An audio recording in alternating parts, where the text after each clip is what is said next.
నాన్నగారు, నేను ఎంత ప్రేమతో ఉన్నాను శర్మిష్ఠ దగ్గర, నేను ఎంత మర్యాదగా ప్రవర్తించాను. ఇంత మృత సంజీవిని తెలుసున్న మీరు వృషపర్వుణ్ణి ఎంత మర్యాదగా ఆయన పక్కకెళ్ళి కూర్చున్నారు. మీ కర్మ, ఎక్కడికెడితే అక్కడే మిమ్మల్ని ఆదరిస్తారు. మీరు ఏదో వృషపర్వుణ్ణి ఉద్ధరిద్దామని మీరు వెళ్ళి కూర్చున్నారు. కానీ ఆవిడేమంటోంది, మా నాన్నకు వచ్చి మీ నాన్న ఆశీర్వచనం చేసి డబ్బట్టి కడుతున్నాడు అంటోంది. ఎంత మాట! ఇది ఆవిడ కడుపులో బాధ. అందుకని నాన్నగారండి అలాంటి వాళ్ళ దగ్గర ఉండొచ్చా, కాబట్టి నేను రాను ఊళ్ళోకి అంటే ఆయన అన్నాడు, నాకున్నదే ఒక్కగానొక్క బిడ్డవి, నువ్వు లేని చోటు నాకెందుకమ్మా, నువ్వు ఎక్కడికి వెళ్ళిపోతావో చెప్పు, నీ వెనక నేను వచ్చేస్తాను, ఇద్దరం వెళ్ళిపోదాం అన్నాడు. ఆయనకున్న పుత్రికా ప్రీతి అటువంటిది. కాబట్టి ఇప్పుడు ఆవిడంది రండి వెళ్ళిపోదాం అని. ఇది చారులు విన్నారు. విని వాళ్ళు గబగబా వెళ్ళి వృషపర్వుడికి చెప్పారు, శుక్రాచార్యుల వారు రాజ్యం విడిచిపెట్టి వెళ్ళిపోతున్నారు. ఆ వృషపర్వుడు పరుగునొచ్చి పాపం శుక్రాచార్యుల వారి కాళ్ళ మీద పడ్డాడు. పడి, మహానుభావ, నా కూతురు వల్ల నా వల్ల ఏదైనా దోషం కలగచ్చు, కానీ మీరు అలా వెళ్ళిపోకండి. మీరు ఉన్నారు కాబట్టి ఎంతోమంది రాక్షసులు చనిపోయిన వాళ్ళు బతికి దేవతల మీద యుద్ధం చేసి విజయాన్ని పొంది ఇవాళ రాక్షస రాజ్యం ప్రవర్ధిల్లింది.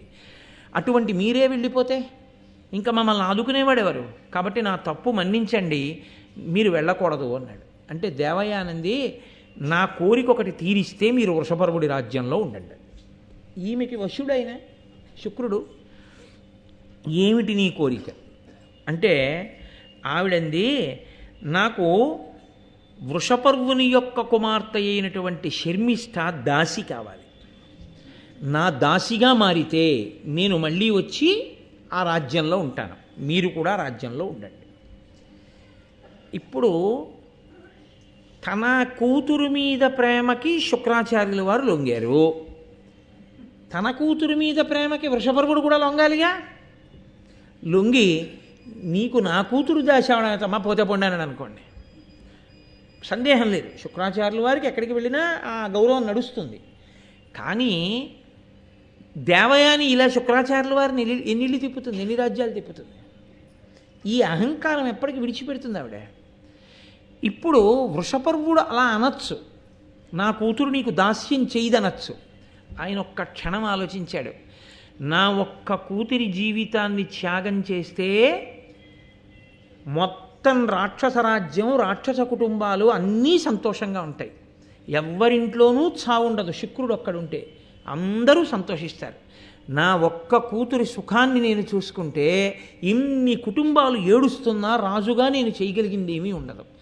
నా కూతురి జీవితమే పోయినా నా రాజ్యము ప్రజలు బాగుండాలి. అందుకు ఆయన అన్నాడు, నా కూతురు నీకు దాసి అవుతుందమ్మా అన్నాడు. ఎంత ఉదారుడో! మహారాజుగా ఆయన తన ధర్మాన్ని తాను ఎంత పాటించాడో, ఒక బ్రాహ్మణుని కుమార్తె అయినా ఎంత కఠినమైన హృదయంతో దేవయాని ప్రవర్తించిందో మీరు ఆలోచించండి. ఇదేం సామాన్యమైన సంఘటన కాదది. ఒక మహారాజు తన కుమార్తెని దాస్యం చేయమండం అంటే అదేం సామాన్యమైన విషయం అండి. పైగా ఎంతమంది కలిసి వనంలోకి వెళ్ళారో ఆ 1000 మందితో కలిసి శర్మిష్ఠ దాసిగా మారాలని అడిగింది. ఇప్పుడు వాళ్ళందరూ ఆమెకి దాసులు అయ్యారు. ఇప్పుడు ఆవిడ చాలా సంతోషించింది, నా కోరిక తీరింది. అహంకారానికి ఉన్న లక్షణం ఏమిటో తెలుసా అండి? తనంత తానుగా అహంకారాన్ని విడిచిపెట్టాడా బాగుపడతాడు. వేరొకడు అహంకారం విడిచిపెట్టరా అని చెప్పినా అహంకారం పెరుగుతుంది, వాడు నాకు చెప్పేవాడా అని. అహంకారం తృప్తి పొందినా అహంకారం పెరుగుతుంది. అధర్మ మార్గంలోనైనా సరే అహంకారం తీరిందనుకోండి, చూసావా నా మాట ఎలా విన్నాడో, చూసావా నేనంటే ఎంత భయమో అంటాడు తప్ప అది అవతల వాళ్ళ సంస్కారం రాది అని అంగీకరించలేడు. ఇదంతా నా గొప్పే అంటాడు అని ఇంకొక తప్పటడుగు వేస్తాడు, ఇంకా అహంకారంతో ప్రవర్తిస్తాడు. అహంకారమును విరగొట్టుకోవడం అనేటటువంటిది మన పరిశీలనంతో మనం చెయ్యాలి తప్ప, అది ఎంతమంది మహాత్ములు మీ కంటి ముందు నిలబడినా, ఇన్ని త్యాగములు మీ కంటి ముందు జరిగిపోతున్నా మీ అహంకారం మాత్రం చావదు. నిరూపణం చేస్తోంది మహాభారతం. అది ఎంత ప్రమాదకరమో చిట్ట చివరికి ఎక్కడికెడుతుందో చూద్దురు కానీ ఈ అహంకారం అన్నది. కాబట్టి ఇప్పుడు వాళ్ళందరూ ఈవిడికి దాసి స్త్రీలుగా మారిపోయారు. వీళ్ళందరూ కలిసి మళ్ళీ ఒక రోజున వనంలో విహారం చేయడానికి వెళ్ళారు. ఆ వనంలో విహారం చేస్తున్నారు. వనంలో విహారం చేస్తుండగా యయాతి మహారాజు మళ్ళీ వచ్చాడు. ఆయన ఎందుకు వస్తుంటాడు అక్కడికి అంటే వేటాడుతుంటాడు. ఆయన మహారాజు కదా, ఆయన వేటకు వస్తాడు. వీళ్ళు ఎందుకు ఎడుతుంటారు? వీళ్ళు వన విహారానికి ఎడుతుంటారు. చూడండి, ఇద్దరికీ ఒకే రకమైనటువంటి అభిరుచి ఉన్నవాళ్ళు ఎప్పుడూ సాయంకాలం 6:30 50 కాగితాలు తీసి పట్టుకుని ఒకచోటే కలుసుకుంటుంటారు. మనిషికి రెండే కాబట్టి ఇచ్చేది, అక్కడే కలుసుకోవాలి. సకుటుంబ సపరివార సమేతంగా వెళ్ళి అక్కడ నిలబడి తరించి, ఇంట్లో నలుగురుంటే ఏ ఇద్దరో వెళ్ళి అక్కడ నిలబడి కప్పం కట్టి అవి తెచ్చుకుని ధన్యులైపోవాలి ఒక 2:30 గంటల పాటు కదా. కాబట్టి అటువంటి అభిరుచులు ఉన్న వాళ్ళు అక్కడే కలుసుకున్నట్టు, వేటాడడానికి వెళ్ళిన యయాతి వనానికే వెడతాడు. వన విహారం చేసేటటువంటి అభిరుచి ఉన్నటువంటి దేవయాని కూడా అక్కడికే వెడుతుంది. మళ్ళీ ఇద్దరూ కలుసుకున్నారు. మళ్ళీ ఈవిడ అహంకారం ఎక్కడ దెబ్బతిందో తెలుసా అండి? యయాతి ఈవిడ వంక చూడలేదు. ఈవిడ వంక చూడకుండా శర్మిష్ఠ వంక చూశాడు. ఎందుకని? శర్మిష్ఠ సౌందర్యవతి కాబట్టి ఆయన ఇంకా పెళ్లి చేసుకోవలసినటువంటి రాజు. ఆమె రాజు యొక్క కూతురు శర్మిష్ఠ కాబట్టి ఆమె వంక ప్రీతితో చూసి ఆయన ధర్మాన్ని పాటించాడు. తను ఒక రాజు. ఈ అమ్మాయి ఎవరు అంటే అసహ్యంగా ఉంటుంది. అది నా కొడుక్కి నేను సంబంధాలు వెతుక్కుంటున్నాను అనుకోండి, నాకు కోడలు వస్తే బాగుండు అనుకున్నాను అనుకోండి, నేను ఏదో ఊరు ఉపన్యాసం చెప్పడానికి వెళ్ళాను అనుకోండి, ఆ ఇంట్లో వాళ్ళు ఎవరో, ఆ ఊళ్ళో వాళ్ళు ఎవరో నన్ను పలహారానికి పిలిస్తే నేను ఆ ఇంటికి పలహారానికి వెళ్తే, మా అమ్మాయి అండి బీటెక్ 2nd ఇయర్ చదువుతోంది, లేకపోతే 3rd ఇయర్ చదువుతోంది అన్నాను. ఓ, ఈ పిల్లని చూస్తే నాకు కోడలు అయితే బాగుండే, మంచి కుటుంబం, మంచి పిల్ల, మంచి సంస్కారం అని. ఏదమ్మా ఏది నా పక్కన నుంచో, అబ్బో చాలా పొడుగుగా ఉన్నావు అని నేను అన్నాను అనుకోండి, ఆ అమ్మాయిని నా పక్కన నించొమ్మండం, ఇదా ఆ పిల్లని నా పక్కన నించో పెట్టుకోవడం సరదా కాదు. నా కొడుక్కి కూడా ఈమె అన్ని రకాలుగా అనుగుణంగా ఉంటుందా అని నేను పరిశీలించుకోవడం. అప్పుడు దోషం లేదు, ఎందుకంటే నా కోడల్ని తెచ్చుకునే ప్రయత్నం అది. నేనే అనురక్తుడనై పెళ్లి కాకముందు, ఇప్పుడు కాదండి, అసలు ఇప్పుడు అంతకన్నా భయంకరమైన దోషం ఇంకోటి లేదు, అందులో పురాణాలు చెప్తాను. కాబట్టి నీ పేరేమిటని అసలు అడగకూడదు, అందులో భూమిని పరిపాలించే రాజు అంతకన్నా అడగకూడదు. కాబట్టి ఆయన మర్యాద పాటించాడు, ఆయన ధర్మం పాటించాడు. ఒక్కొక్కరు ఎంత జాగ్రత్తగా మనస్సు మీద అధికారం కలిగి పరిశీలనం చేసుకుంటారో చూడండి. ఆయన తొందరపడి ప్రశ్న వేయలేదు. దేవయానితో ఇతపూర్వ పరిచయం ఉన్నవాడు కాబట్టి శర్మిష్ఠ వంకే చూస్తున్నాడు, దేవయాని వంక చూడకుండా దేవయానిని ప్రశ్న వేశాడు. వీళ్ళందరూ ఎవరు, వీళ్ళ పేర్లు ఏమిటి అన్నాడు. ఈమె ఎవరు అని అడగకుండా వీళ్ళందరెవరు అన్నప్పుడు ఈవిడ పేరు చెప్పినప్పుడు ఇది బాగా విందాం, ఇదొక్కటి బాగా గుర్తెట్టుకుందాం, మిగిలిన ఆవిడ చెప్తుంది ఈ చెవులోంచి చెవులోకి పోతున్నారు. ఇది ఆవిడ కనిపెట్టింది. ఓహో, అటు చూస్తూ నన్ను అడుగుతున్నాడు. ఆమె యందు అనురక్తుడై ఆమెని వివాహం చేసుకుంటే ఈమె మహారాణి అవుతుంది, దాస్యం పోతుంది. పైగా అహంకారం కదండి. నేను తను నిలబడి ఉండగా తన వంక చూసి రాజు సంతోషించడమా, నన్నేమో అడగడమా ఆమె ఎవరని. అంటే నాకన్నా ఆవిడ అందంగా ఉంది కదా, అంతే. మళ్ళీ భగ్గుమంది దేవయాని హృదయం అని. ఎంత చిత్రమైన మనిషి అండి దేవయాని నిజంగా. వెంటనే ఆవిడ నిర్ణయానికి వచ్చింది. మనకి కచుడి శాపం ఎలాగో ఉంది, బ్రాహ్మణుడు భర్తగా దొరకడు, ఈయన క్షత్రియుడు రాజు. ఈవిడ బాధల్లా ఏమిటంటే శర్మిష్ఠని ఇష్టపడిన వాడు తనకి భర్త అవ్వాలి. తన కళ్ళ ముందు శర్మిష్ఠ పెళ్ళి లేకుండా అలా పడి ఉండాలి దాసిగా. అంటే అర్థం లేని ఆభిజాత్యం, అర్థం లేని క్రౌర్యం, అసలు ఒక ఆడదానికి ఉండకూడని హృదయం. ఎక్కడి నుంచి వచ్చేస్తున్నాయి ఈ పిచ్చి ఆలోచనలన్నీ? తాను అదుపు చేసుకోలేని తన అహంకారంలోంచి ఎన్ని అడగకూడని విషయాలు అడుగుతోందో చూడండి. కాబట్టి ఇప్పుడు ఆయనతో అంది, నన్ను మున్న ఎరుంగు ఇన్నాతి నాకు దాసి, వృషపర్వుడను మహాదానవేంద్రు కన్య, నా యొద్ద ఎప్పుడు కదలకుండు అనగా మరి దీని శర్మిష్ఠయండ్రు జనులు అని పరిచయం చేసింది.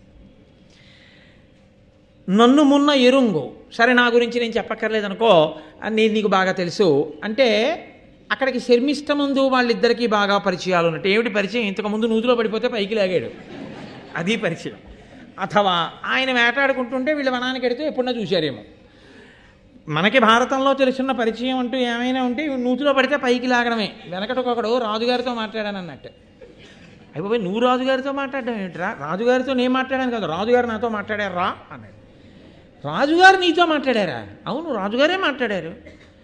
రాజుగారు నీతో మాట్లాడడం ఏంట్రా?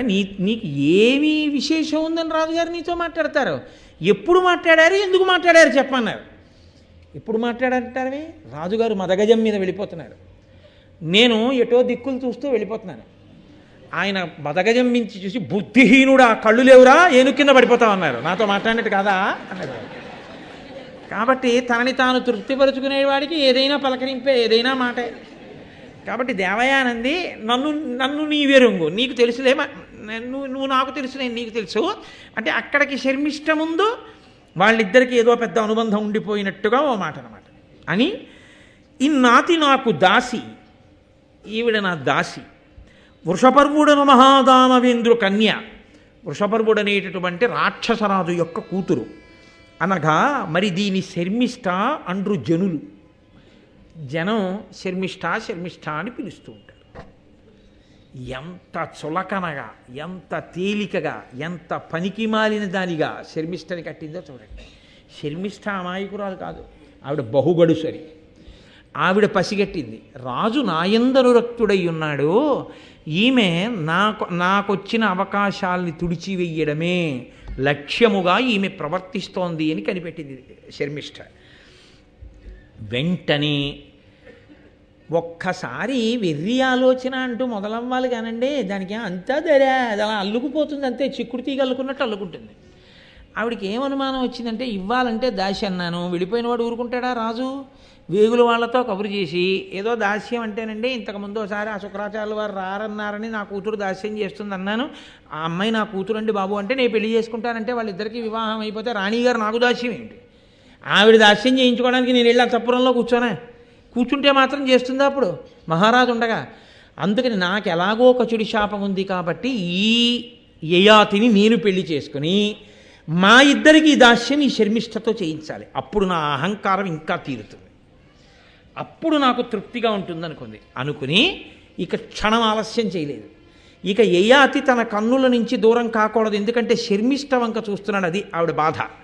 అంది, నిగ్రహమేది నన్ను ధరణి ప్రభ, కోపము వెల్వరించునాడు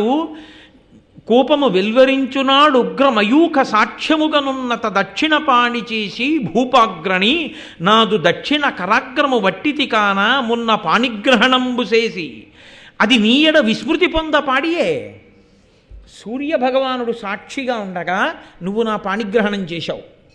చస్తాడా నూతిలోంచి లాగేటప్పుడు చెయ్యట్టుకు లాగడండి, అందుకని ఆవిడ కుడి చేతిని కుడి చేతితో పట్టుకున్నాడు, అందుకని నా పాణిగ్రహణం చేశావండి. నా పాణిగ్రహణం వివాహం చేసేటప్పుడు సుముహూర్తంలో జరిగేటటువంటి ఒక కర్మ.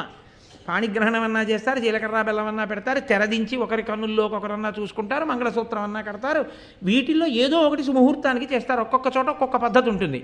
కాబట్టి నీవు రాజువి, నువ్వు పాణిగ్రహణం చేస్తే వివాహం చేసుకున్నట్టు. సూర్యుడు పైన వెలుగుతూ ఉండగా నువ్వు నీ యొక్క దీర్ఘమైనటువంటి కుడి చెయ్యి చాపి నా కుడి చేతిని పట్టుకుని పైకి లాగావు, కాబట్టి పాణిగ్రహణం అయిపోయింది, మన ఇద్దరికీ పెళ్ళి అయిపోయింది.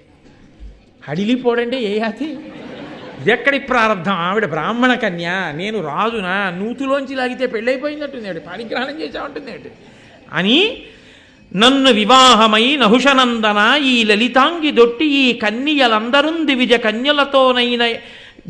కన్యలతోనైన వారు నీకున్నతి ప్రీతి చేయగ నృపోత్తమ వాసుబోలి లీలతో ఇన్నరలోక భోగములనేకములందుము నీవు నావుడు.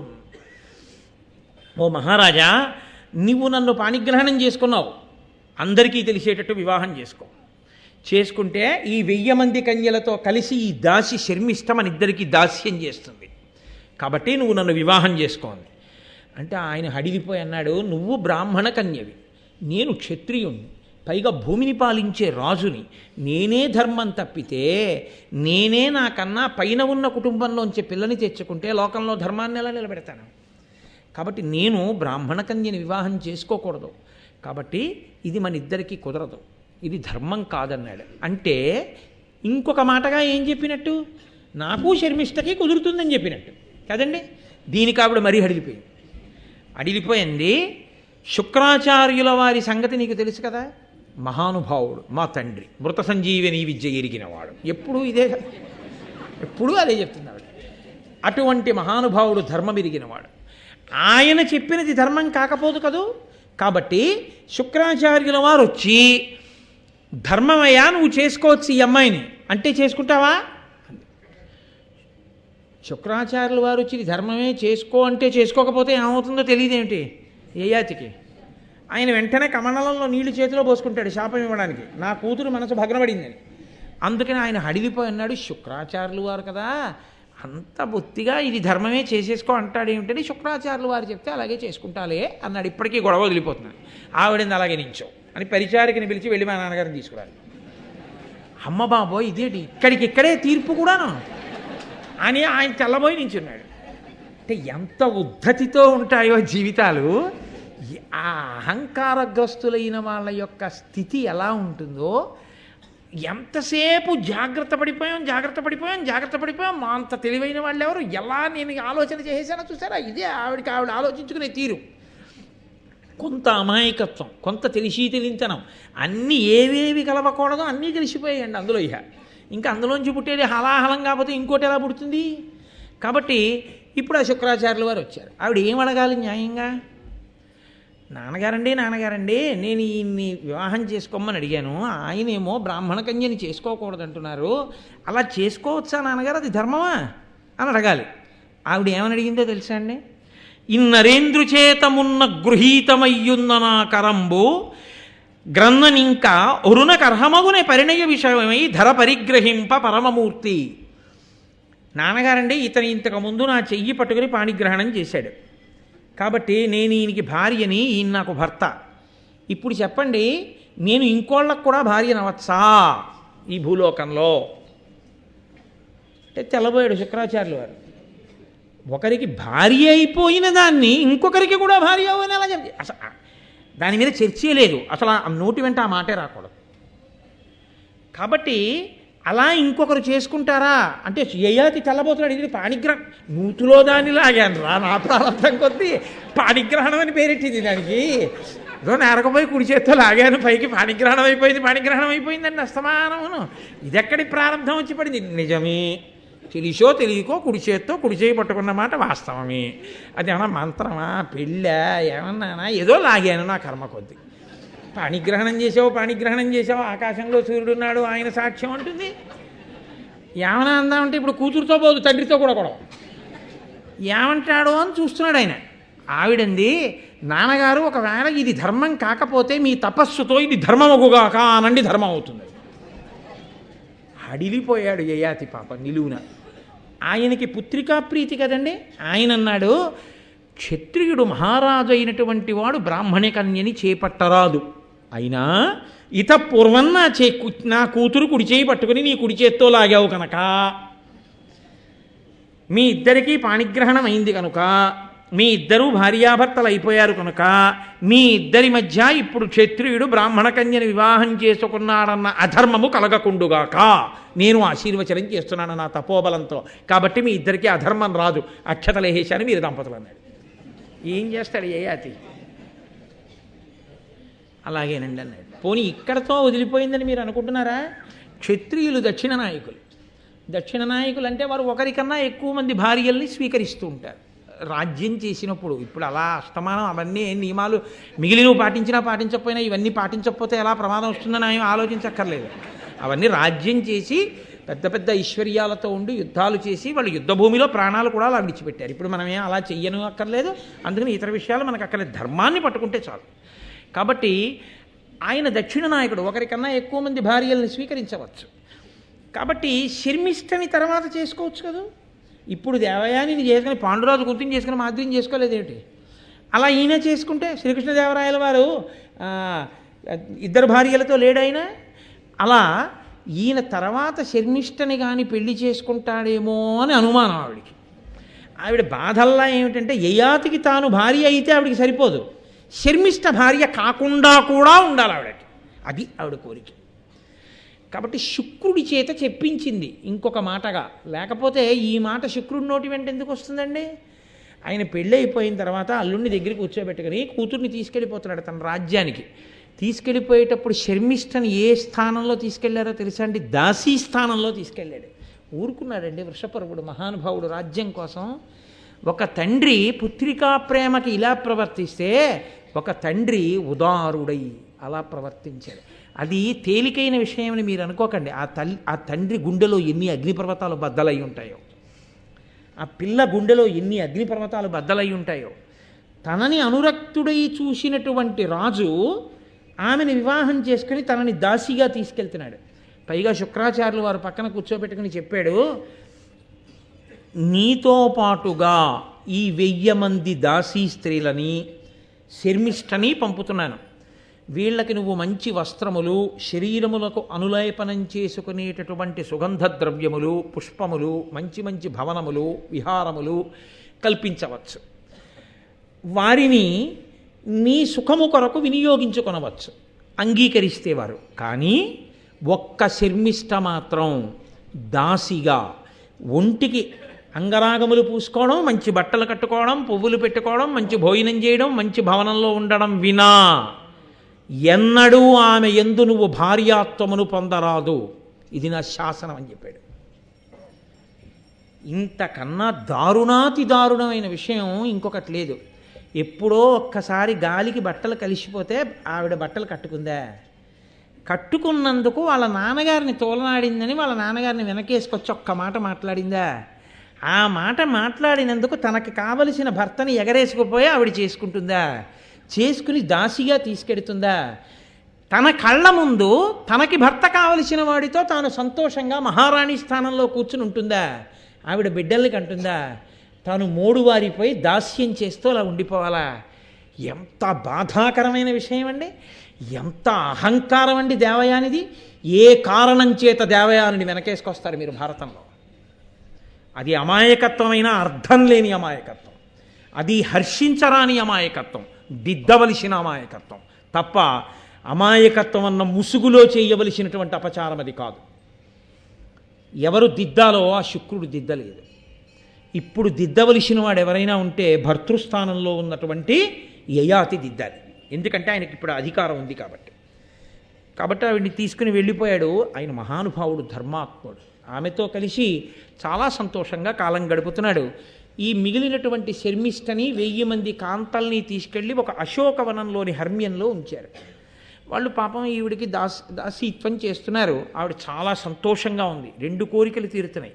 తాను యయాతికి భార్య అయింది, సంతోషంగా ఉంది, మహారాణి అయింది. అహంకారానికి అధికారం కూడా చేరింది. పక్కన అగ్నికి వాయువు తోడైనట్టే తన కళ్ళ ముందు శర్మిష్ట అలా కుమిలిపోతోంది. ఎప్పుడు ఒక్క మాట ఉంది. ఎంత గుర్తు పెట్టుకుందో చూడండి. అలా గుర్తు పెట్టుకుని పగ తీర్చుకునే లక్షణం ఎవరిదో తెలుసా అండి? అహంకారగ్రస్తులది. అహంకారం లేనివాడు ఇవాళ ఓ మాట అన్నా రేపే మర్చిపోతాడు.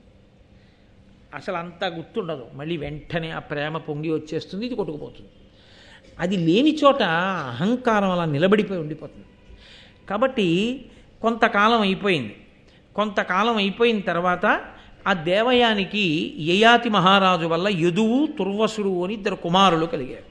శర్మిష్ట ఈ దేవయాని వివాహం చేసుకోవడం, సంతోషంగా ఉండడం, 2 కొడుకులు పుట్టడం, 2 కొడుకులకు తల్లి అవ్వడం, భర్తతో కలిసి సంతోషంగా కాలం గడుపుతూ ఉండడం, ఆ మహారాజ్ఞి అధికారం, ఇవన్నీ చూసి ఒకరోజు బాధపడుతూ ఏడుస్తూ తనలో తాను అనుకుంది, పతిబడసి సుతులబడయ్యగా అతివలు కోరుదురు, కోరినట్టుల తనకున్ పతిబడసి సుతులబడసెను, సతులీ భార్గవికి భాగ్య సంపదనయే.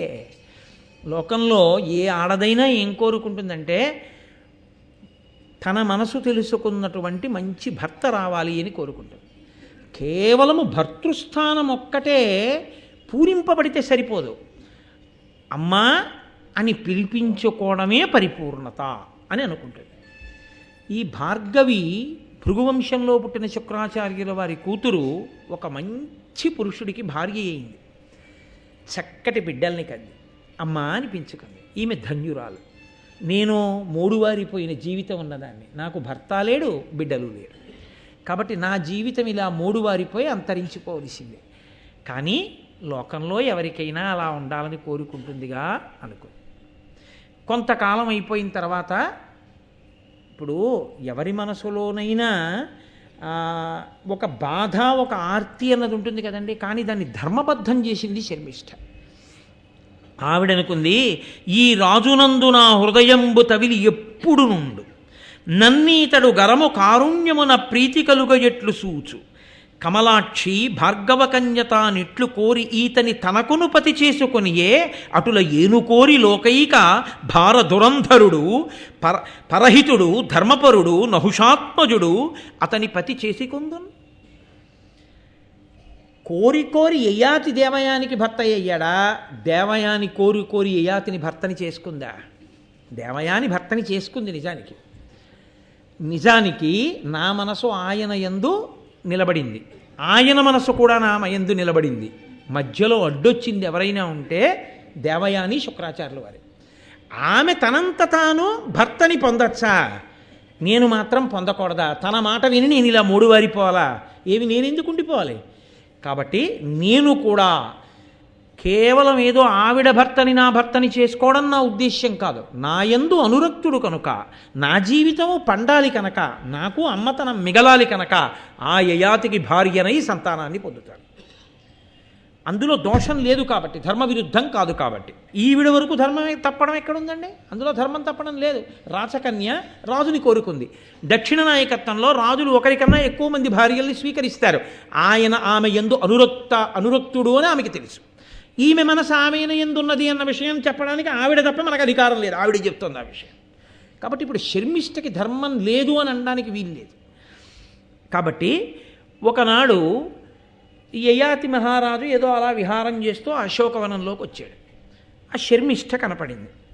ఆవిడంది రాజా అని పిలవలేదు, యయాతి అని పిలవలేదు, ప్రియా అని పిలవలేదు. నీలగళోపమాన కమనీయ గుణోన్నతి చెప్పజాలు నన్నేలిన దేవయానికి నరేశ్వర భర్తవు కాన నాకునున్ పోలగ భర్తవీవా ఇది భూనత ధర్మపదంబు నిక్కువం ఆ ఆలును దాసియున్ సుతుడు అన్నవి వాయని ధర్మముల్మహిన్. మహానుభావ, నేను నీకొక విషయం చెప్తాను విను. నీలగళోపమాన అని పిలిచింది. నల్లని కంఠమున్న పరమేశ్వరుడు ఎటువంటి వాడో అటువంటి వాడితో సమానమైన వాడా అని పిలిచింది. అది అలా పిలవడం ఏంటి మధ్యలో? అంటే కంఠంలో విషం పెట్టుకున్నటువంటి పరమేశ్వరుడు లోక కళ్యాణం కోసం కంఠంలో విషం పెట్టుకున్నాడు. అది బాధాకరమే ఆయనకి. బాధాకరమైన లోకం కోసం ఆ భారం వహించి ఆయన నీలకంఠుడు అని బిరుదు పొందాడు. నిజానికి నీకు దేవయానికన్నా నన్ను భార్యని చేసుకోవాలని నీ మనసులో కోరిక. కానీ శుక్రాచార్యుల వారి మాట కాదంటే ఇబ్బందులు వస్తాయని నీవు ఆమెని భార్యాస్థానంలో కూర్చోబెట్టుకుని ఎదురుగుండా నేను కనపడుతున్నా ధర్మానికి కట్టుబడి నేను నీ యందు అనురక్తనని తెలిసున్నా ధర్మమన్న గీత దాటకుండా అలాగే ఆ బాధని నిలదొక్కుని నన్ను భార్యాస్థానంలోకి తీసుకోకుండా నిలబడిపోయినటువంటి నీవు దుఃఖమును గుండెల్లో పెట్టుకున్నావు, శివుడు హాలాహలాన్ని కంఠంలో పెట్టుకున్నట్టు. కాబట్టి నీలగళోపమాన, నీతో నేను ఒక ధర్మం చెప్తాను. లోకంలో ఒక వస్తువు ఒకరిదైతే ఆ వస్తువుతో కూడి వచ్చినవి కూడా ఆ యజమానికే చెందుతాయి. నేను ఓ ఉంగరం కొనుక్కున్నాను అనుకోండి, ఓ బంగారం కొట్టుకెళ్ళి ఆయన ఆ ఉంగరం బరువు తూచాడు, దానికి విలువ కట్టాడు, నేను డబ్బు కట్టేశాను, బిల్లు ఇచ్చేశాడు, ఉంగరం ఇచ్చేయడుగా నా చేతికి. దాన్ని ఓ మెత్తటి పెట్టెలో ఉంగరం పట్టడానికి వీలైన గాడిలోకి ఆ ఉంగరాన్ని దింపి, ఏమన్నా ఇందులో పెట్టాను సుమా అనోసారి నాకు చూపించి, టక్కున మూసుకునేటటువంటి మూత మూసేసి దాన్ని ఒక కవర్లో పెట్టి దానికి ఒక 2 పిన్నులు కొట్టి తీసుకెళ్ళండి, శుభం భూయాత్, మళ్ళీ మళ్ళీ వస్తుండాలి మీరు మా కొట్టుకి అంటే. ఇప్పుడు నేను ఆ ఉంగరాన్ని బీరువాలో పెట్టుకుని మళ్ళీ రేపు పొద్దున్న మోటార్ సైకిల్ వేసుకుని ఈ పెట్టే కవరు పట్టుకెళ్ళి ఆయనకి ఇచ్చేస్తానంటే ఆ ఎర్రకాగితం. అదేంటంటే ఎందుకు పట్టుకొచ్చారని అనుకోండి, ఉంగరం ఒకటే కొనుక్కున్నాను కదా మహాశయ, ఇవన్నీ నేను పుచ్చుకోకూడదు కదా అందుకని ఇచ్చేద్దామని వచ్చానంటానా? ఉంగరం ఒకటే నేను కొనుక్కున్నా, ఉంగరంతో పాటు వచ్చిన ఇవన్నీ కూడా నావే. అలా యజమానురాలు వెంట వచ్చినటువంటి దాసులమైనటువంటి మేమందరం కూడా నీకే చెందిన వారము. కాబట్టి ఆమె నీకు భార్య అయితే నేను కూడా నీకు భార్యనైనట్టే. కాబట్టి మహారాజా, ఇది ధర్మబద్ధమైన కోరికే. నేను కన్యని, నీవు క్షత్రియుడవు, మహారాజువు, దక్షిణ నాయకత్వం ఉన్నవాడవు. కాబట్టి నేను పక్కన మహారాజ్ఞీ స్థానంలో కూర్చోపెట్టమని కానీ, సింహాసనం మీద కూర్చోపెట్టమని కానీ, పత్ని స్థానం ఇమ్మని కానీ, యజ్ఞం చేసేటప్పుడు నన్ను పక్కన కూర్చోపెట్టుకోమని కానీ నేను ఈ కోరికలు కోరను. అవన్నీ దేవయానివి. ఆమెయే రాజ్ఞి, ఆమెయే సింహాసనం మీద కూర్చుంటుంది. నువ్వు యజ్ఞం చేస్తే ఆవిడే నీ పక్కన కూర్చుంటుంది. కానీ అమ్మ అని పిలిపించుకోవాలన్న నా కోరిక తీరడానికి నీ వంటి దక్షిణ నాయకత్వం ఉన్న సుక్షత్రియుణ్ణి మాత్రమే నేను ఆశ్రయించాలి. పైగా అలాగని నేను ఎవరిని పడితే వాళ్ళని వెళ్ళి అడగనగా. నేను ఏ దేవయానితో వచ్చానో ఆ దేవయానికి నాథుడవు కాబట్టి నేను నీకు చెందుతాను. కాబట్టి నువ్వు నా కోరిక తీర్చాలి. నాకు పుత్రుల్ని కటాక్షించాలి. కామోపభోగం కాదు నేను కోరేది. నేను అమ్మని కావాలి, నాకు ధర్మ సంతానం కావాలని అడిగింది. ఎంత ధార్మికమైన కోరిక అండి అది. ఆవిడ ధర్మం తప్పడగలేదు. అడిగితే ఆయన అన్నాడు, నీవు అడిగిన కోరికే ధార్మికమైన కోరికే. ఇలా సంతానాన్ని అపేక్షించినప్పుడు రాజు కృప చెయ్యకపోతే భ్రూణహత్య చేసిన పాపం ఆ రాజు ఖాతాలో వేస్తాడు. కానీ శుక్రుడు నన్ను ఆజ్ఞాబద్ధుణ్ణి చేశాడు. నిన్ను నా దగ్గరికి పంపేటప్పుడు ఎన్నడూ నిన్ను నా భార్యాస్థానంలోకి తీసుకోకూడదని శాసించాడు. కాబట్టి ఎలా కుదురుతుంది అంటే ఆవిడ అనేకమైనటువంటి ధర్మాల్ని ఆవిష్కరించింది. నేను నీ భార్యాస్థానంలో సంతానాన్ని పొందడానికి అర్హురాలనే. ఆయనకి కూడా ఆవిడ చెప్పినటువంటి ధర్మమునందు అనురక్తి పొందాడు. ఇద్దరి మధ్య ఉన్నది కామము కాదు, ధార్మికత. ఆమె తల్లి అవడానికి అర్హురాలు. ఆమె కోరిన కోరిక సమంజసము. నేను ఇంకంతకన్నా స్పష్టంగా ఇంకంతకన్నా దాన్ని వివరించి చెప్పక్కర్లేదు. ఒక కన్యకి అమ్మ కావాలని అంతటి మహారాణి కావలసిన పిల్ల కనీస కోరికగా అది అడగడం, అంత ధార్మికంగా అడగడం కాదు అని అలా దాసిగానే ఉండి దాసిగానే బతుకుతూ కన్యగానే అనలేకపోయాడు మహానుభావుడు యయాతి. తత్కారణం చేత ఆయన అనుగ్రహించినటువంటి కారణం వల్ల ఆమెకి 3 కుమారులు కలిగారు. వాళ్ళు దృహ్వుడు, అనువు, పూరుడు. ఈ 3 కుమారులతోటి ఆవిడ సంతోషంగా ఉంది. కానీ ఆవిడ ఎప్పుడూ కూడా నేను రాజ్ఞీ స్థానంలో ఉంటానో ఏమీ ఆయనను అడగలేదు. కొంతకాలం అయిన తర్వాత దేవయాని చూసింది. అదేం దాస్తే దాగే విషయం అండి. ఆవిడ అడిగింది, అదేమిటి నువ్వు నాతో వచ్చింది కన్యగా, ఇక్కడ ఉన్నది కన్యగా, నీకు పిల్లలు ఎక్కడి నుంచి వచ్చారని అడిగింది. ఆవిడంది ఒక మహాపురుషుడు, మహా తేజస్వి, గొప్ప తపస్సంపన్నుడు. అమ్మ నీకు మాతృత్వం ఉంటుందని అనుగ్రహించాడు. ఆయన నాకు వరం ఇచ్చి అనుగ్రహించిన కారణం చేత బిడ్డలకు తల్లినయ్యాను. ఓహో అని సంతోషించింది, వెళ్ళిపోయింది. చచ్చిపోయిన వాళ్ళనే బతికించగలిగిన శక్తివంతుడు తన తండ్రి గారు. ఒక్క మాటతో బిడ్డల్ని ఇవ్వగలిగిన ప్రజ్ఞావంతుడు ఉండాలని ఎందుకు అనుకుంటుంది? అందుకని ఆవిడ అంగీకరించి కొంతకాలం అయిపోయిన తర్వాత ఈ పిల్లలు పెరుగుతుంటే వీళ్లలో యయాతి లక్షణాలు కనపడుతున్నాయి. యయాతి పోలికలు, వీళ్ళ యొక్క తేజస్సు, వీళ్ళ చేతులు, వీళ్ళ వేళ్ళు ఇవన్నీ చాలా అందంగా, వాళ్ళు త్రేతాగ్నుల్లో ఉన్నారు క్షత్రియ తేజస్సుతో. 3 అమ్మతో ఆడుకుంటుంటే అక్కడ కర్మ కొద్దీ యయాతి కూర్చుని ఉన్నాడు. రోజున వచ్చింది ఖచ్చితంగా దేవయాని. వచ్చి ఈ పిల్లలకి తల్లిదండ్రులు ఎవరు అని అడిగింది. యయాతి చెప్పలేదు, శర్మిష్ఠ ఊరుకుంది. ఇంతకుముందు ఒకసారి అందుకని ఆవిడ పిల్లల్ని అడిగింది, మీ అమ్మా నాన్న ఎవర్రా అంది. నన్నయ్య గారు ఎంత అందంగా చెప్పారో తెలుసా అండి. అవి గొప్ప సాముద్రిక లక్షణాలు. పొడుగ్గా ఉన్నటువంటి ఆ వేళ్ళని ఇలా చాపి వాళ్ళు యయాతిని శర్మిష్ఠని చూపించారు. అంతే. ఉత్తర క్షణం ఆవిడ రథం ఎక్కి శుక్రాచార్యుల వారి దగ్గరికి వెళ్ళిపోయింది. పాపం యయాతి వెళ్ళి శుక్రాచార్యుల వారితో ఏం చెప్తుందో, ఆ శుక్రాచార్యుల వారు పుత్రికా ప్రీతితో ఏమంటాడో అని భయపడి ఈయన వెనక రథం వేసుకుని ఈయన వెళ్ళాడు. ఇద్దరు వెళ్ళారు. ఈవిడ కన్నీటితో శుక్రాచార్యుల వారి పాదాలని అభిషేకం చేసేసింది. ఎందుకని? అహంకారం దెబ్బతింది. ఏ కోరిక తీర్చుకోవాలనుకుందో అది భంగపడింది. ఆ యయాతి వలన శర్మిష్ఠ 3 కొడుకులకు తల్లి అయింది. ఇది ఆవిడికి జీర్ణం కాలేదు. వెళ్ళి తండ్రి పాదాలు కడిగి అపారమైన వ్యగ్రతతో మాట్లాడేసింది. అలా మాట్లాడితే తండ్రి ఊరుకోడు, మహాకోపం వచ్చేస్తుంది ఆయనకి. నాన్న నువ్వు ఏది జరగకూడదన్నావో అది జరిగింది. ఈయన శర్మిష్ఠ యందు అనురక్తుడయ్యాడు. కాబట్టి ఎంత అన్యాయం చేశాడో చూసావా నాన్న అని ఏడిచింది. పిల్ల అలా బావురుమంటే ఏ తండ్రి మనసు భగ్గుమందండి. ఇప్పుడు గబుక్కుని ఉచితానుచితములు మరిచిపోయి, అంత కోపంలో ఇలా అనచ్చా అన్నది మరిచిపోయి గభాలన తన నోటి వెంట శుక్రాచార్యుల వారు ఒక మాట అనేశాడు. నా కూతుర్ని బాధ పెట్టావు కనుక నీవు వృద్ధుడవగుదవుగాక, ఈ క్షణంలోనే పరమ వృద్ధుడి అయిపోతావు. నాడులు పైకొచ్చి జుత్తు ముగ్గుబుట్టయిపోయి ఒళ్ళంతా గజ గజ గజ గజ వణికిపోతూ చూపు మందగించి పొడిదొగ్గొచ్చి కొద్దిగా ఒళ్ళు వెచ్చనిక్కి ఏమీ కనపడక కదిలిపోతూ ఇంద్రియములన్నీ కూడా జారిపోతుండగా వృద్ధాప్యాన్ని పొందుతాం. ఏమనలేదు దేవయ్య అని. అయ్య బాబాయ్ నాన్నగారండి అదేంటండి అంత శాపం ఇచ్చారు? ఆయన అటువంటి శాపాన్ని పొందితే ఈవిడికి మాత్రం బాధ కాదండి. కానీ ఆవిడ బాధ పొందలేదు. ఎందుకో తెలుసా? ఇప్పుడు శర్మిష్ఠ కూడా సంతోషించడానికి వీల్లేదు. ఇది ఆవిడ బాధ. ఇప్పుడు ఈయనకి వృద్ధాప్యం వస్తే వచ్చింది. ఇప్పుడు శర్మిష్ఠ ఏడవాలి. తను ఏడిచినా పర్వాలేదు.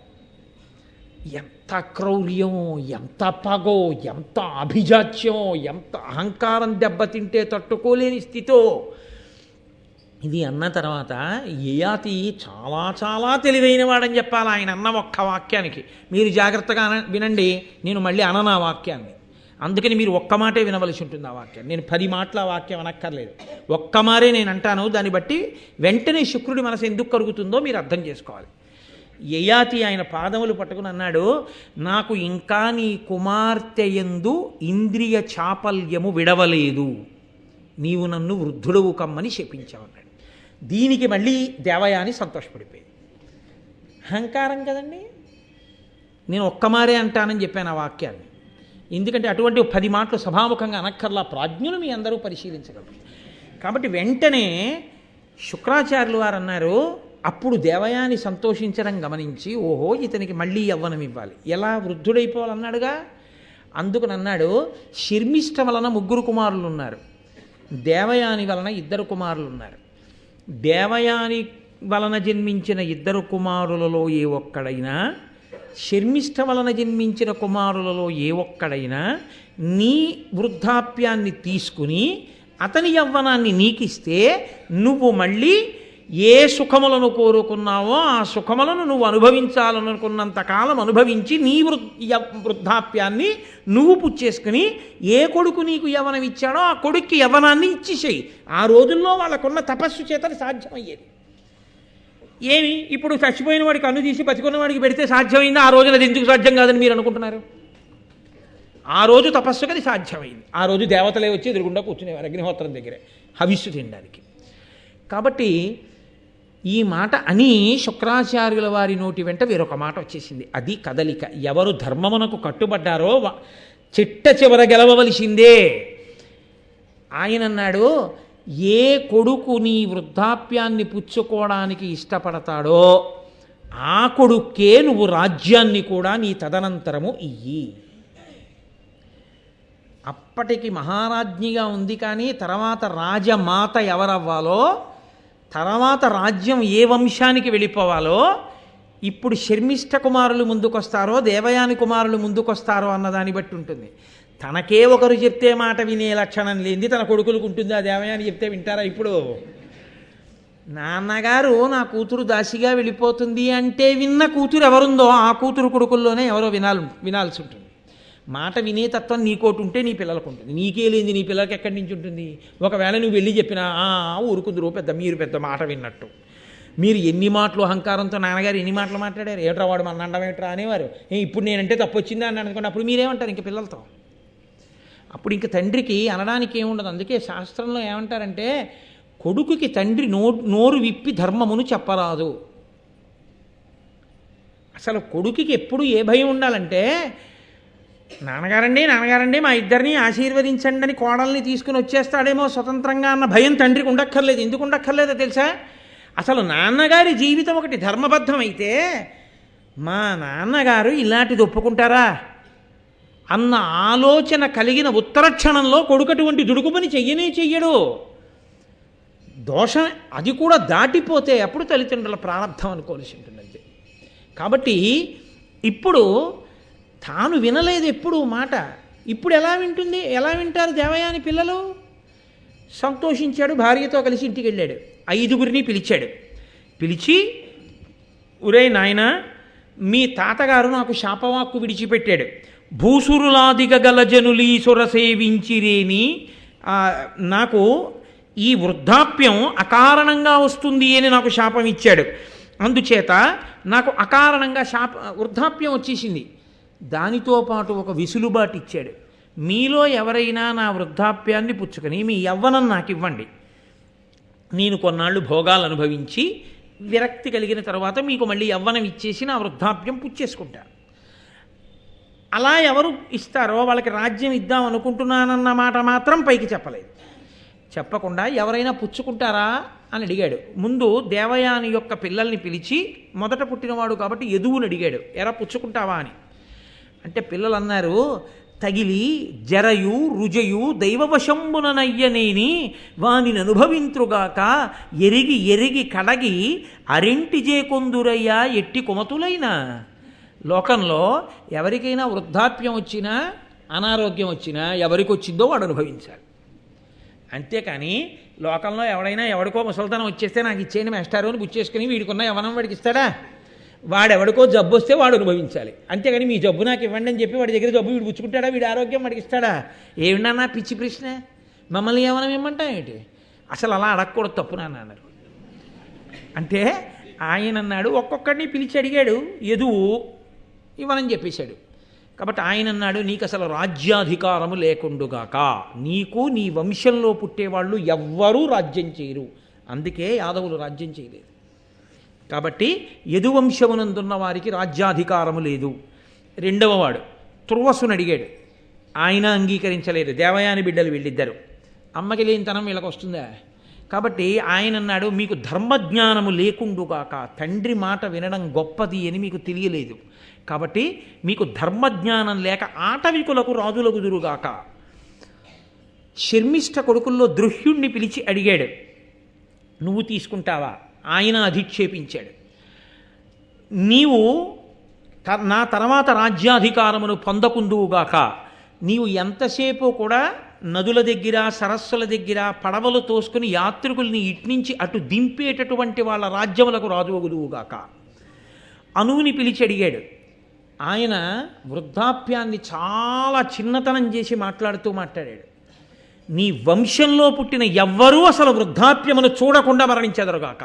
కాబట్టి యవ్వనంలోనే మరణిస్తారు నీ వంశంలో. పూరుణ్ణి పిలిచి అడిగాడు. ఆయన అన్నాడు, తండ్రి మాట వినడం, తండ్రికి మేలు చెయ్యడం చెయ్యని నాడు ఈ దేహం ఎందుకు? కాబట్టి నాన్నగారు, నేను సంతోషంగా మీ వృద్ధాప్యాన్ని తీసుకుంటాను, నా యవ్వనం మీరు తీసుకోండి, మళ్ళీ మీకు ఎప్పుడు కావాలి అని అనిపిస్తే అప్పుడు నా యవ్వనాన్ని నాకు ఇచ్చేసి మీ వృద్ధాప్యాన్ని మీరు పుచ్చేసుకోండి అన్నాడు. వెంటనే ఆ పూర్వు దగ్గర ఆయన యవ్వనాన్ని పొందాడు. పొంది ఒక 1000 సంవత్సరముల పాటు, ఆ రోజుల్లో ఆయుర్దాయాలు అటువంటివి, దశరథ మహారాజు గారు 60,000 సంవత్సరములు బతికాడు. ఒక 1000 సంవత్సరములు భోగములు అనుభవించి ఈ భోగములా అనేటటువంటి వైరాగ్యమును పొంది కొడుకుని పిలిచి ఆయన యవ్వనం ఆయనకి ఇచ్చేశాడు. ఇచ్చేసి వృద్ధాప్యాన్ని పొందాడు. పొంది కొన్ని వేల సంవత్సరములు తపస్సు చేశాడు. వానప్రస్థానికి వెళ్ళి 1 రోజు 2 రోజులు కాదు, కొన్ని వేల సంవత్సరములు పంచాగ్నిహోత్రం మధ్య నీళ్లల్లో అన్నం తినకుండా గాలి తింటూ ఘోరాతి ఘోరమైన తపస్సు చేసి చిట్ట చివరికి సశరీరుడై విమానం ఎక్కి ఇంద్రసభకి వెళ్ళి దేవేంద్రలోకంలో భోగాలు అనుభవించి అక్కడి నుంచి బ్రహ్మగారి సభకి వెళ్ళి కొన్ని కల్పముల పాటు బ్రహ్మగారి లోకంలో ఉండి మళ్ళీ తిరిగి దేవేంద్రలోకానికి వచ్చాడు. ఇంత తపస్సు చేశాడు. ఎన్ని 100,000 సంవత్సరములు అన్నాడు ఇంద్రుడు. ఆయన్ని చూసి అన్నాడు, కొన్ని వేల సంవత్సరాల క్రితం నువ్వు ఇక్కడికి వచ్చావు, కొన్నాళ్ళు ఇక్కడ భోగం అనుభవించావు, ఏకంగా బ్రహ్మసభలో కొన్ని కల్పముల పాటు ఉన్నావు, మళ్ళీ తిరిగి ఇక్కడికి వచ్చావు, ఎంత తపస్సు చేస్తే ఇది సాధ్యమైందయా అని ఇంద్రుడు అన్నాడు. ఏమి తపంబునరించితి భూమీశ్వర, పుణ్యలోక భోగంబుల తేజో మహిమను అనుభవించితివి సామాన్యమే 100,000 సంవత్సరములు. 100,000 సంవత్సరములు తపస్సు చేశావు కాబట్టే ఇంత గొప్పగా ఇన్ని అనుభవిస్తున్నావు. ఇప్పుడు ఇంత గొప్ప తపస్సు నువ్వు ఎలా చేయగలిగావయా అని అడిగాడు. అడిగితే ఏయా తిన్నాడు, సుర దైత్య యక్ష రాక్షస నర ఖేచర సిద్ధ ముని గణ ప్రవరులు భాసుర తపములు నాదగు దుష్కర ఘోర తపంబు సరియుగా వమరేంద్ర. ఇంద్రుడా, నువ్వు అడిగావు కాబట్టి చెప్తున్నాను. సురులు కాని, దేవతలు కాని, దైత్యులు కాని, యక్షులు కాని, రాక్షసులు కాని, మనుష్యులు కాని, ఖేచరులు కాని, సిద్ధులు కాని, మునిగణములు కాని నేను చేసిన తపస్సు లాంటి తపస్సు చెయ్యగలిగిన వాళ్ళు లోకంలో లేరు అన్నాడు. వెంటనే ఇంద్రుడు అన్నాడు, నువ్వు ఎంత తపస్సు అయినా చేసి ఉండొచ్చు, నేను ఇలా తపస్సు చేశానంటే సంతోషిద్దును. మిగిలిన వాళ్ళని పెద్దలని పట్టుకొని పనికి వాళ్ళని చేసి వాళ్ళు నాలా ఏం చేయగలరన్నావే, ఈ అహంకారానికి నీ పుణ్యం నశించిపోయింది, పో భూమి మీద కన్నాడు. అంతే, అక్కడి నుంచి కింద పడిపోతున్నాడు. ఎక్కడిది ఎక్కడికి వెళ్ళిందో చూడండి. అహంకార స్పర్శ ఇంత యయాతిని ఎంత కిందకి తీసుకొచ్చు. ఆ ఒక్క మాటకు పోయింది నీ పుణ్యం అంతా. నువ్వు చేసిన తపస్సు, ఇన్ని వేల సంవత్సరాల తపస్సు పోయింది అహంకారంతో నీకు వచ్చేసిన మాట వల్ల, పో కింద కన్నాడు. పడిపోతూ ఇంద్రుణ్ణి ప్రార్థన చేశాడు. మహానుభావ, ఇంత అన్యాయంగా కింద పడిపోలేను, మళ్ళీ వెళ్ళి మనుష్యలోకంలో బతకలేను, కాబట్టి నన్ను నక్షత్ర మండలంలో నక్షత్రాలకి సమీపంలో ఉండే అవకాశం ఇమ్మన్నాడు. సరేనని అక్కడికి పంపారు. శిబి నక్షత్రం అని ఒక నక్షత్రంలో ఉండేటటువంటి కొంతమంది యయాతిని చూసి ఆయన దగ్గరికి వచ్చారు. వాళ్ళు ఆయన దౌహిత్రులు, ఆయన కూతురి కొడుకులు. వాళ్ళు శరీరాలు కూడా విడిచిపెట్టి నక్షత్ర మండలానికి వెళ్ళిపోయారు. అప్పుడు ఇంకా ఈయన హాయిగా పైన తిరుగుతున్నాడు. ఒక్క మాటకి, అహంకారానికి, అహంకారంతో ఇతరులు అవమానించినందుకు పడిపోయాడు. అప్పుడు వాళ్ళు వచ్చి అన్నారు, మీరెవరు, ఎందుకు ఇలా వచ్చారు, ఇక్కడ ఎందుకు నక్షత్రాలకు దగ్గరలోకి వచ్చి నిలబడ్డారు అని అడిగారు. అడిగితే అప్పుడు అన్నాడు యయాతి, అమరవిభుండు దాని వినియల్గి మదంబున ఉత్తమావమానము తగునయ్య చేయనని నన్ను అదో భువన ప్రతాప సంభ్రమ వివశాత్ము చేసే అది పాడియ ఇందును అల్పమయ్యు దర్పము బహుకాల సంచిత తప ఫలహాని ఒనర్పకుండునే. ఒకే ఒక్క మాట అన్న, వాళ్ళందరూ ఏం చేస్తారు నాలా తపస్సని. దానికి నన్ను కిందకి బొమ్మన్నాడు ఇంద్రుడు.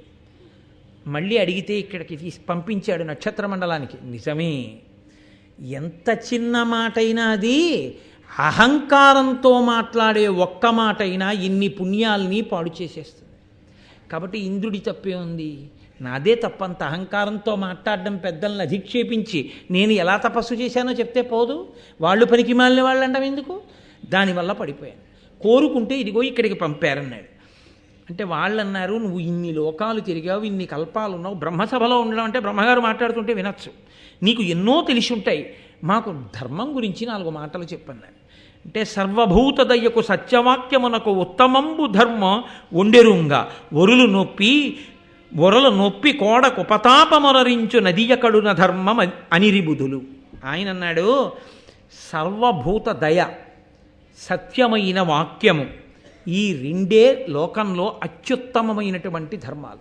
సమస్త భూతముల మీద దయ కలిగి ఉండడం, వాక్కునందు సత్యం ఉండడం, ఇతరులకు బాధ కలుగుతుందని తెలిసి కూడా బాధ పెట్టడం కన్నా పెద్ద ధర్మం లోకంలో ఇంకోటి లేదు అంటూ ఆయన ఒక ప్రసంగం చేశాడు. వేదము ప్రమాణము, వేదము ఎలా చెప్పిందో అలా బతికి గృహస్థాశ్రమంలోకి వెళ్ళి వేదము అనుభవించమన్న భోగములను అనుభవించి, ఈ భోగములు భోగములా అనేటటువంటి ప్రశ్న వేసుకుని దానివల్ల వైరాగ్యమును పొంది వానప్రస్థానికి వెళ్ళి భార్యతో కలిసి తపస్సు చేసి చిట్ట చివర భార్యని కుమారుడి దగ్గరికి పంపి కానీ భార్య శరీరాన్ని కానీ విడిచిపెట్టేస్తే అప్పుడు తాను సన్యాసం తీసుకుని కాషాయం కట్టుకుని ఏ ఊరిలోకి రాకుండా, ఏ పట్టణంలోకి రాకుండా, ఏ గ్రామంలోకి రాకుండా బయట దూరంగా ఊరికి చిట్ట చివర ఎక్కడో ఏ చెట్టు తొర్రలోనో ఉండిపోయి ఆకలేస్తే వ్యాధి వచ్చినట్టు అప్పుడు మాత్రం ఊళ్ళోకి వెళ్ళి ఇళ్ల ముందుకెళ్ళి చెయ్యి చాపి 4 పిడచలు చేతిలో వేస్తే ఆ పిడచలు మాత్రమే తిని ఊరు బయట నివాసం చేసి నిరంతరము ఆత్మని మననం చేసుకుంటూ సాక్షి మాత్రంగా ఉండి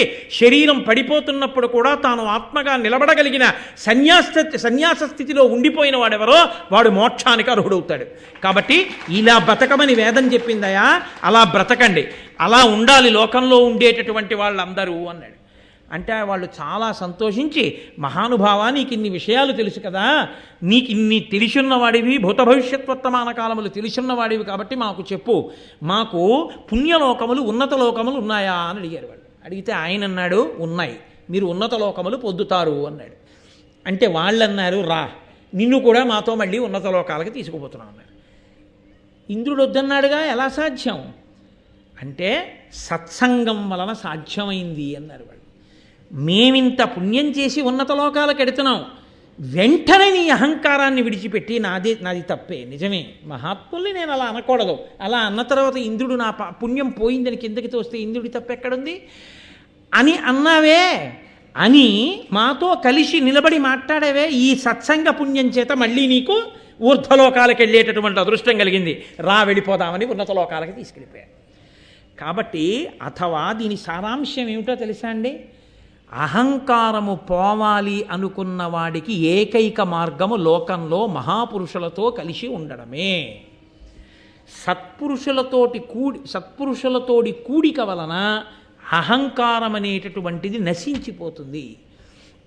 అరే వాళ్ళే అన్ని తెలుసున్న వాళ్ళు అంత వినయంగా ఉన్నారు, అంత మర్యాదగా ఉన్నారు, అలా బ్రతుకుతున్నారు, అరే మనం దేనికి అహంకరిస్తానరా, తప్పు కదా, తెల్లవారు లేస్తే చూస్తున్నామని వాళ్ళని చూసి వాళ్ళతో కలిసి ఉండడం వల్ల మనసు మారుతుంది.